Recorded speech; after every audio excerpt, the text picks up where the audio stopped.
Lovely faces I can see everywhere. It's nice to be here. Okay, today, every RAG tutorial you go through can enable you build a prototype in an afternoon, but nobody tells you what happens at 2 a.m. when agents are communicating and real users begin to use your system. So today, I will be delivering the talk on building multi-agent RAG systems on serverless AWS. A little introduction about myself. I'm Samuel Jaja. I do have a .NET background, a Python background, and little places I've worked at Cypher Crescent and also at GW Power and currently at Capgemini UK, where I enable enterprise clients to deliver multi-agent solutions. I'm also privileged to be one of the founders of Pydata in Whole, because when I was in Whole, I figured we didn't have a community there, so I had to go ahead to initiate it. Most of my team members are also here at the conference. I was really glad to see them all here. I do have a background in engineering, but here in the UK, I did study artificial intelligence and data science. So that's a little background about myself. Let's not dwell on myself, but let's go to the business of the day. So as I said earlier, you could just watch any tutorial online and you could come up with a prototype to develop your RAG system, but then this talk will go beyond the tutorial, beyond the demo, because at the end of the day, why are we learning? Why are we getting these skills? We want to be able to productionize them, to have solutions and problems out there solved. So you can't do all of that with just demos. You need to roll this, you need to ship them out. And without you understanding what happens in production, you're going to be limited.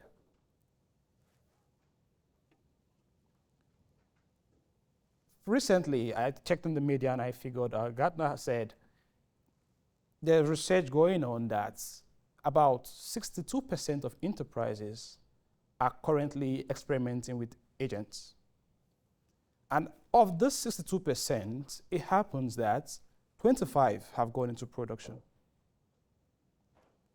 And that is one talk we're going to be having today. How do we get to be part of the 25% who have been able to migrate from testing or experimenting into the 25% who are utilizing AI to improve efficient workflows, efficiency gains? So how do we find ourselves out of the 62%, based on Gartner's record, down to the 25%?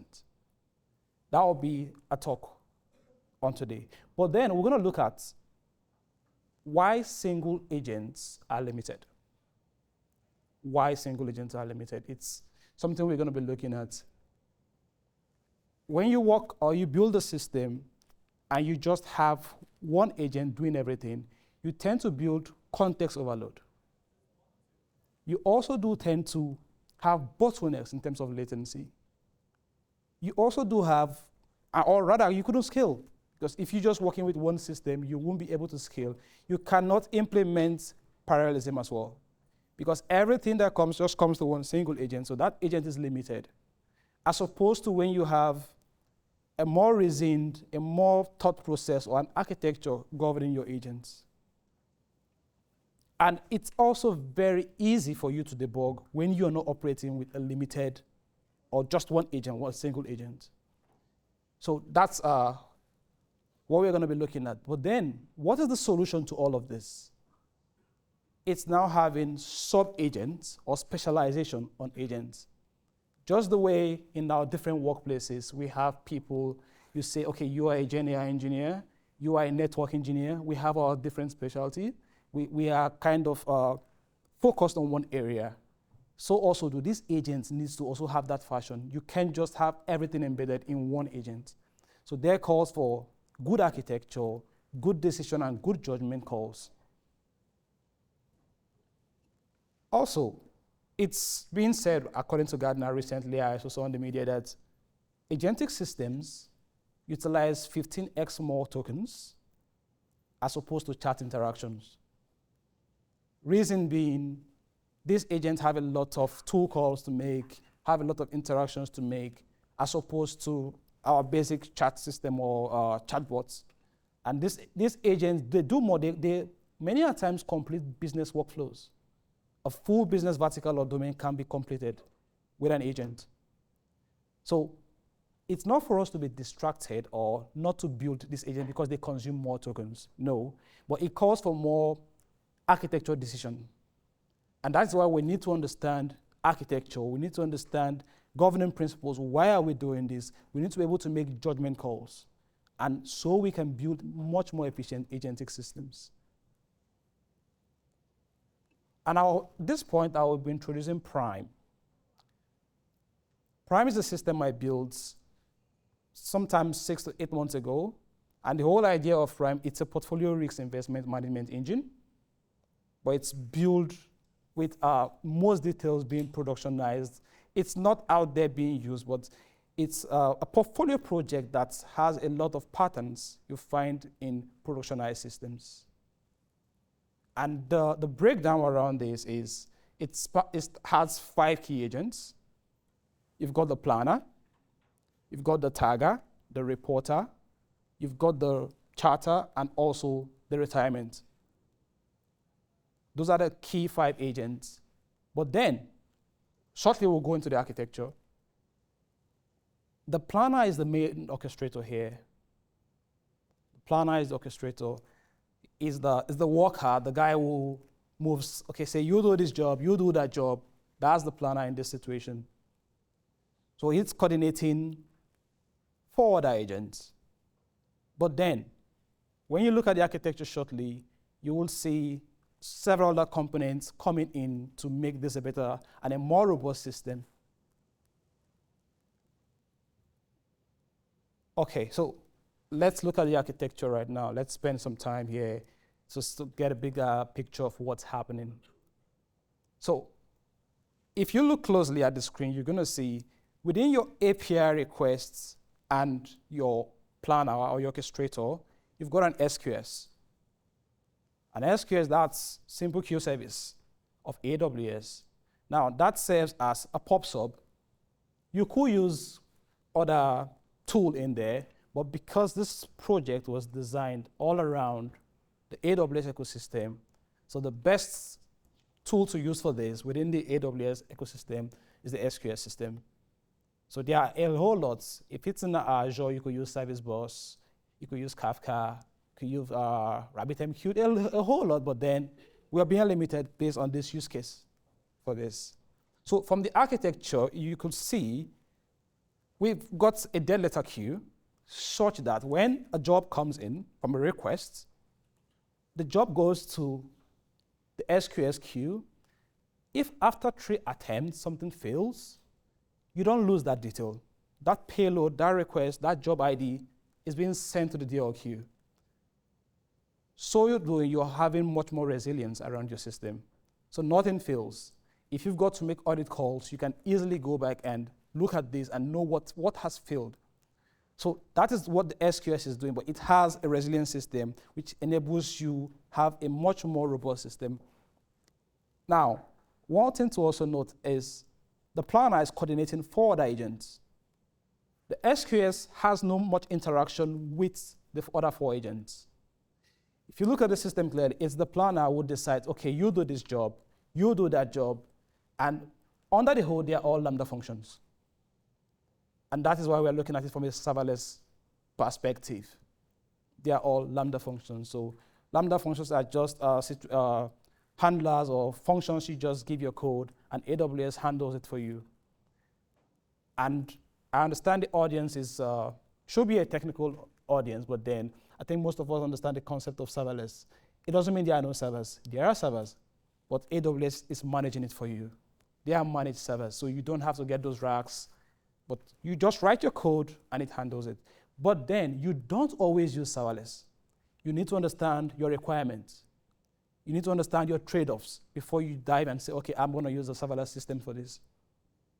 Okay, so under the hood, if you also look at the architecture, it's 2 different LLMs are being utilized here. Okay, first is the Bedrock. Lenovo Pro, and also Claude. At the time when I worked on this, I used Sonnet 3.7 at the time, but it is designed in such a way that I could just flip to use Sonnet 3.8 or whatever I need to use, so I could just make that changes. It's really, really, really agnostic for making changes. But also, I'm also integrating Aurora, DynamoDB as well, and my embeddings are coming through SageMaker under the hood. So, sorry. Okay, so let's look more a bit into the SQS orchestration, why we had to ensure the SQS is there, because if the SQS is not there, we won't be able to deliver a very resilient system or a reliable system. So what does the SQS do for you?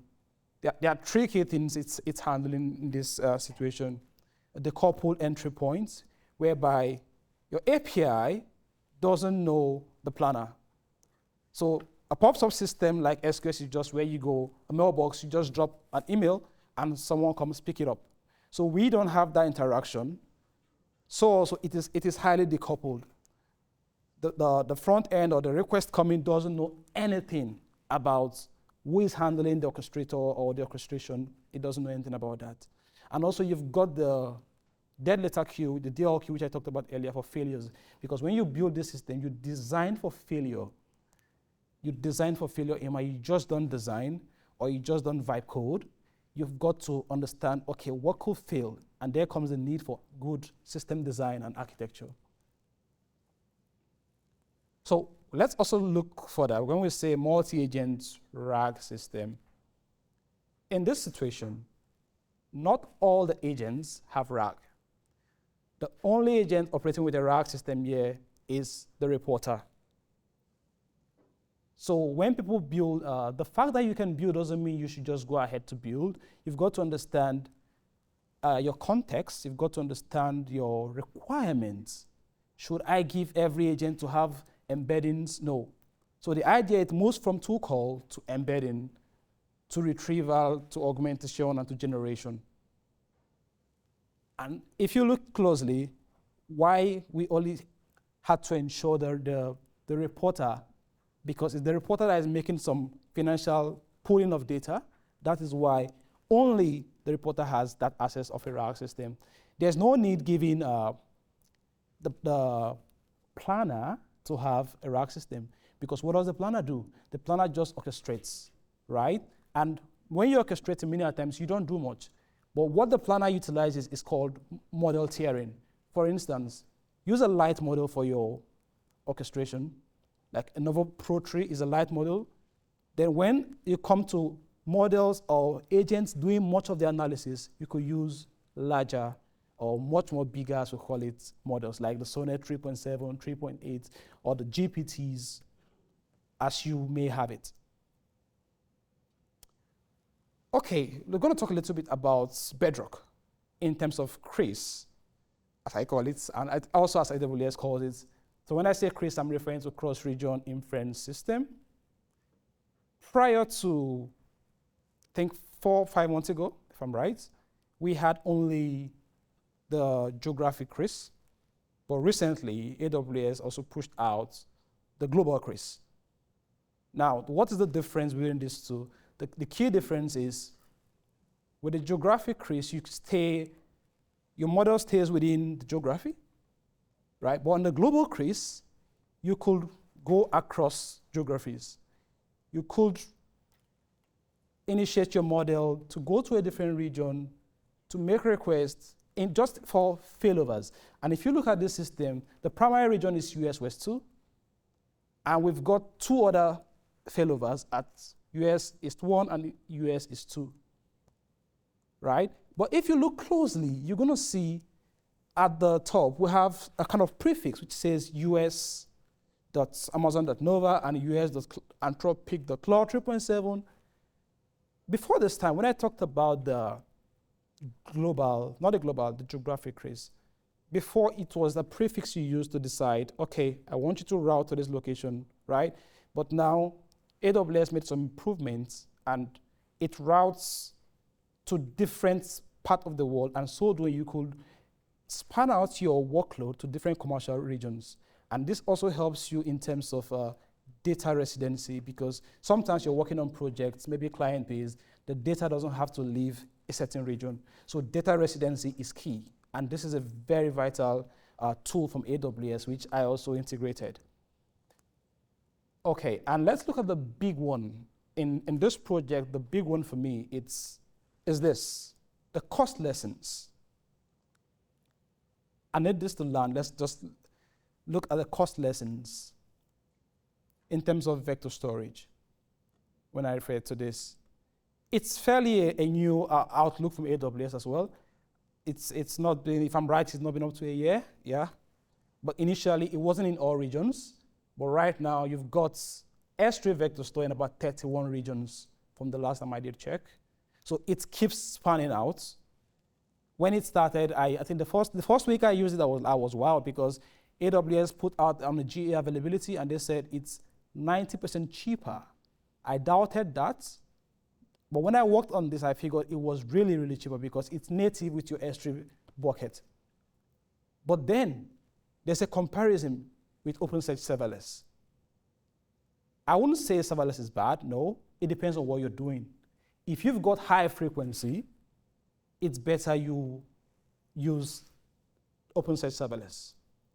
But if on a system like this, which is more busty and unpredictable, whereby a job comes in and it spikes and it goes down, that is why we use the serverless system. So we could have zero cost, everything goes to sleep when you're not working. It's like you having a vehicle and you renting Uber. When you want to go somewhere, you use Uber, and you're not paying any additional cost for any maintenance. You've just gone to your destination and you're back. But when you have a vehicle, you pay parking, you pay MOT, so that is the difference. So when you're using OpenSearch, you have to pay for a lot of other things, and sometimes there are minimum requests or payments you need to make to sustain OpenSearch Serverless. So you've got to look at your architecture. What am I trying to achieve? What am I trying to come out with? What's my decision? What's my end goal at the end of the day before you decide on this architecture? But for this use case for Prime, S3 Vector was the go-to and was the best for it. Let's talk a little bit about observability. You can't debug a system you can see. I gave a talk in Leeds, I think about 2-3 weeks ago. It was fully on observability. And we got talking and we figured that you have to start with observability in your system right now. Before, when we were more on the wall of just software engineering, sometimes when we tend to write our logs, but right now, agentic systems are reliable, much more better when you have observability. Why am I saying so? Because when you build systems, you cannot take decisions on, okay, something has failed, and you don't know where to look at. But when you have observability in place, just as in this system, what I did, I integrated Langfuse for observability, and also under the hood, I've got CloudWatch for my other agents. But I'm using Langfuse. Reason being, it gives you a lot of much more visibility to what's happening within your agent.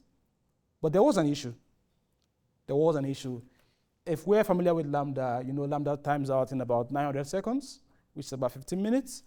So the problem that spawned, I figured while I was working on this, when you're trying to flush to a dashboard or wherever you want to flush to, you figure out there's a timeout. So Lambda runs, and the moment it returns, everything, that data vanishes away. So you can't log anything. So what you need to do, it's not the best, but then it was efficient, is to add like a timer or a sleep time of 10 minutes, so you could record the logs coming from the Lambda. That was what I did here. And in terms of observability, there's a whole lot you also need to record. Why your cost tokens, your retrieval, your success rate in terms of did this call go through, was it successful? When you make some calls, so the end-to-end judgment it's very important, because you with these logs you could tell better what's happening within my system. It's like someone not feeling okay. When you go to see a doctor, they run some diagnosis on you, and it's a similar thing. You have a place to go look in and pick out your details.